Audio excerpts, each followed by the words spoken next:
Let me take you back to an older time. A better time? Well, I don't know about that. I'm talking about the 90s. Ah, the 90s. Home of this, and also these. Truly, humanity had reached its zenith. Okay, so maybe the 90s was a, well, interesting time. But it was certainly an exciting time for video games. Companies were pushing the boundaries of software and hardware, and RTS games were all the rage. Command & Conquer, Dark Reign, Age of Empires, Warcraft, Homeworld, Dune 2, Total Annihilation, and of course, StarCraft. It set a precedent for the early 2000s when we were graced with even bigger games like Total War, Rise of Nations, Age of Empires, Homeworld, Command & Conquer, Empire Earth.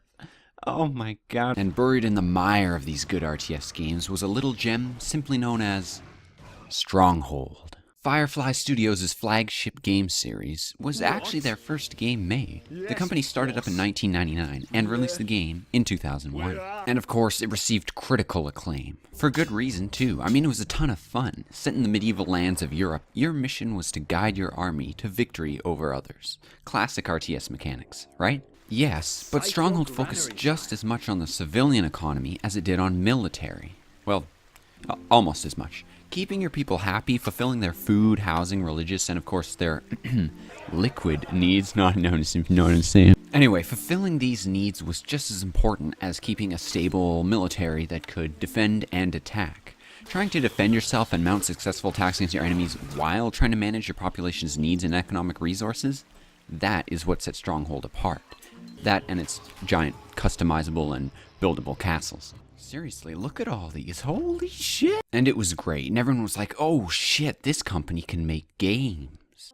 Enter Stronghold Crusader. It came out a year after Stronghold and made huge improvements and upgrades to the original. They introduced things like mercenaries, new campaigns, new mechanics, and colorful new characters to fight. My banner will fly atop your keep before this day is out. Okay, dude, just maybe move your mouth a little bit when you talk. Jeez, it's scary. I mean, the game even says your name when you log in.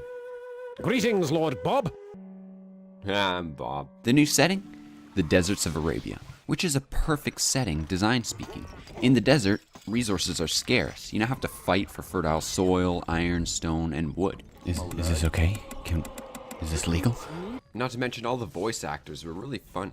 I mean, it seemed like they didn't even have women to do any voice acting, so they just got men to play the women. Morning, your lordship. Unless that is a woman. Morning, your lordship. I can't really tell. Speaking of which, where are the women? Bit of a sausage fest in Crusader, if you ask me. I mean, it was a ton of fun. You had all these characters always throwing insults at you, and what was great is you could throw insults back. You damned fool. Peasant. Wow. That's hurtful. Of course, the online play was the greatest part of the game. Playing against the computers was fun, but at a certain point it became too easy. Taking on friends, now that was a challenge. Oh my god. Oh my god. This is how you do it. The level editor also set it apart. It was extremely easy to use and offered a lot of possibilities. Like camels. And this was it.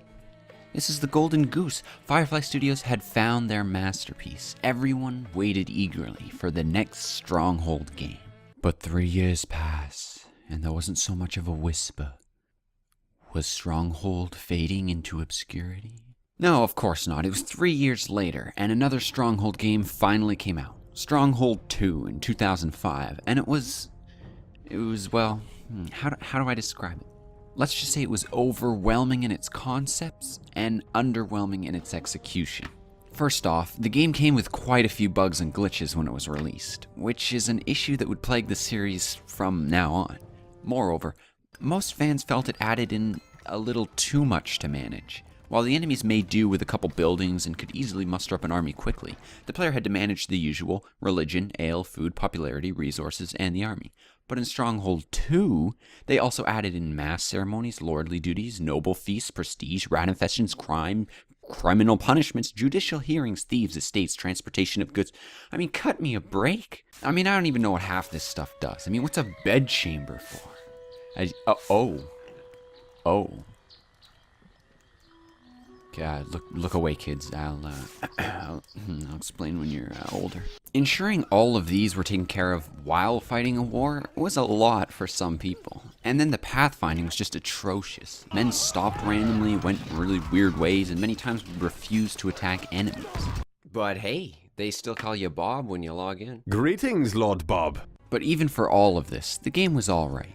Yes, it had some questionable decisions, but it was still fun to build your castle, and many of the additions made it more fun and feel a little more developed, at least strategy-wise. After all, this was a new game engine, and, it was their first attempt at this new game engine. Surely they'd learn from their mistakes, improve for the next game. And when you try to quit, the guy sounds really offended. Exit Stronghold II? He's like, oh no, like, let me leave. I got other things to do. For most people, they gave it a pass. They said, yeah, it's alright. But they waited for the next Stronghold title, something that would amaze us like the first Stronghold did. And they wouldn't have to wait long. Stronghold Legends came out just a year later, and it was quite a different take than the usual Stronghold titles. It introduced fantasy elements to the Stronghold series. King Arthur and his knights now joined the fray as they battle the forces of evil. In Legends, there are 3 factions: good, ice, and just plain evil. A truly grand war for the fate of the world. They also improved on many aspects of Stronghold II. A lot of the extra unnecessary management things were removed, which got the game focused more on the war aspect, which I think served well for the whole fantasy setting. That being said, the wonky pathfinding, along with many bugs and glitches, plagued the game considerably. But the biggest problem? How unbalanced the game was. Factions, unlike in regular Stronghold series titles, all had differing units, which is what made them unbalanced. As a player, when you first began, it seemed unfair in the computer's favor. Why? Because they'd just send swarms of flying monsters who just fly over your castle walls and kill you. Then, once you learned a thing or two, you could just exploit this and other things like it to trample any opposition in an instant. Overall, it was a hit and miss for most people. Some liked this new kind of Stronghold, but I think many fans felt it wasn't truly a Stronghold game. And while that's fine by me, it left some Stronghold fans unsatisfied. And then, for 5 long years, silence. Okay, not silence. I mean, they're making other games, but it doesn't sound as good as... Stronghold 3 was released in some year. This one was different. It was advertised somewhat heavily, and more importantly, it was advertised as the next gen of Stronghold games. This was gonna be good. Lots of time spent making it, good build-up, new engine, the ability to launch diseased badgers at your enemies. What more is there to ask for? Seriously, that was actually a thing in the game. Stronghold fans were ready. So ready. Bodies ready. And then the promised day arrived. Stronghold 3 was released, and it was disappointing. I mean, real disappointing. The issues with this one? Well, aside from the bugs and glitches which, and I'm not exaggerating here, made it unplayable when it was released, to the strange fact that men in castles received no bonuses to defending against attacking archers, I think there were some real problems. I mean, what happened? No, seriously, what happened? No, I'm asking, what did happen? This was Firefly Studios. They were the guys who made Stronghold Crusader, for God's sakes. I know it was like 10 years ago or whatever, but they come out with this? On a new engine? Unfinished? With 3 years of build time? This? And don't just tell me these were issues that were fixed quickly. They were not fixed quickly. It took ages for them to get patches out to make the game barely playable. I mean, what a goddamn joke. While it's unbelievable they even released the game at the state it was in when they did, the underlying problems came to the forefront as patches came out.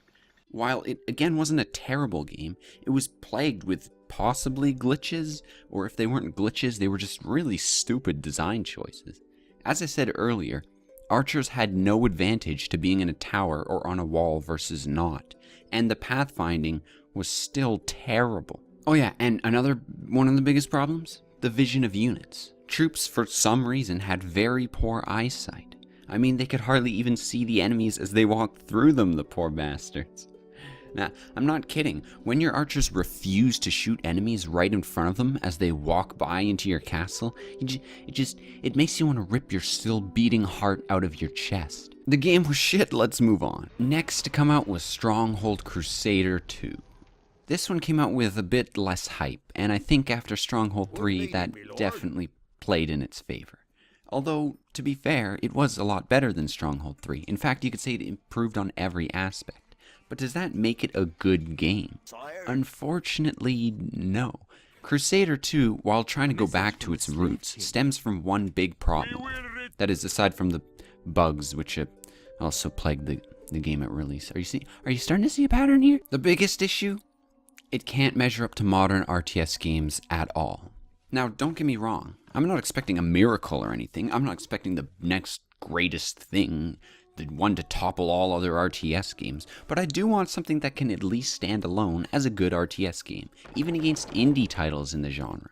Crusader II went back to the roots of what made Stronghold great, but it went back too far. If you peel back the nostalgic mask, you're left with pretty much an updated Stronghold Crusader, but with far less charm. Now, remember earlier when I listed all those other RTS games? Those were the biggest RTS games of their time. But the difference is that Stronghold and Stronghold Crusader were able to go head-to-head with those games.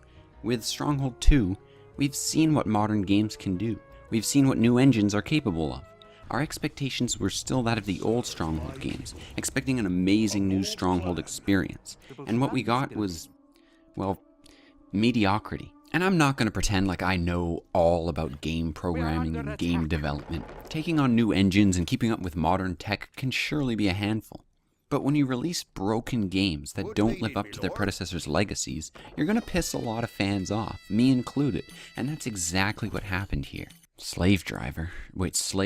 Okay, I need help. Someone send help. And while there are some who truly enjoy, and still enjoy Stronghold Crusader II, and maybe even Stronghold 3, me included, to some extent, most avid Stronghold fans hold on to the one remaining bastion of greatness. Stronghold Crusader HD. This is it, folks. This is the one to play. Why? Because it still holds up today. I'm not kidding. There's still an active community that continues to this day to play, create maps, create missions, and generally keep this game alive. It's real proof that Crusader and Stronghold have a place among the PC RTS greats. If you're going to play Stronghold, I recommend picking this one up. While the extreme version gave abilities that seemed neat, it made the game exceptionally one-sided against computers, and multiplayer battles would just wind up being power battles in the end. The HD version was just that, updated graphics, and the capability to have over 10,000 units on the battlefield at once. No joke. That is what I call an epic fight. And look at all those camels! As for me, I haven't given up yet. I'm still holding out for that great new Stronghold title. Another one to propel the series right back up as a modern-day great RTS. I'm still a fan, and I'll still watch Firefly Studios closely. But for now, at least, I'll be sticking to the old classic Crusader.